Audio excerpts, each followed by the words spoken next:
Right, okay, Alex. From watching our short thriller opening, can you refer to one professional thriller film which portrays a similar sequence to ours, and can you explain why?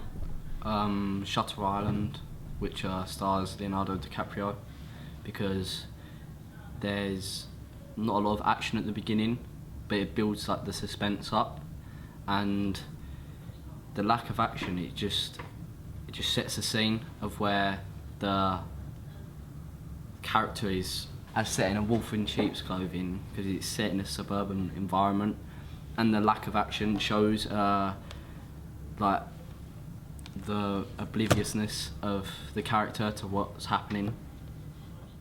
The film I would like to relate to is probably Don't Breathe, which came out this year.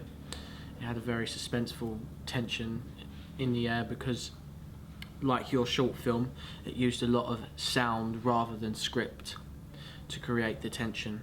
Well, the first one that comes to mind is Seven. That was directed by David Fincher. Is that right, David Fincher? I think the overall reason I see this is because you don't see the killer until the very end, and like it gives you that eerie atmosphere.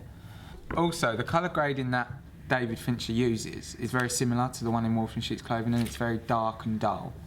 Okay. And what conventional forms did you recognise that we have kept? The low-key lighting and the use of shadows and the music, because it's like the typical conventions of a thriller. The antagonist was like a she-male, bit like transgender, which relates well to Silence of the Lambs with Killer Bob. I think that's his name. Anything else? Any other conventions? Like the sound created like real tension. 1 minute it was very gleeful, and then 1 minute it took a turn for the worst. And it just, there's an unpredictability about the short film as well as in the thriller. You can never expect what's going to happen next, like Seven. Okay. Well, the one overall that I saw that pointed out to me the most was the heavy breathing. I think it's because it builded the tension and suspense, and automatically I was waiting in my seat to see more. Okay, thank you, Tommy. And the final question is, what ways in which do you think we have challenged the conventions of a thriller? So that's like, what haven't we used that you usually expect in a typical thriller film?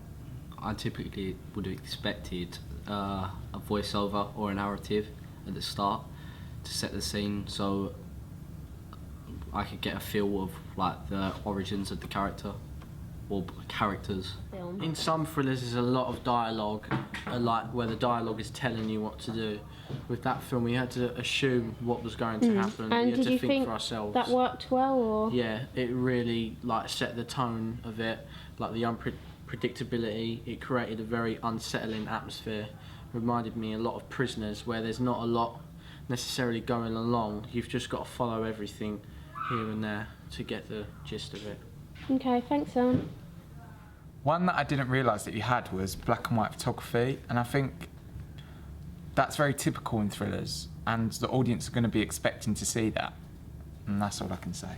So do you think we could have used the black and white photography in it? Do you think it would have worked well? I think it would have worked really well. Maybe not in the opening, but possibly if you would have used it throughout the whole entire film, maybe then it would have worked. Okay, great. Thanks, Tommy.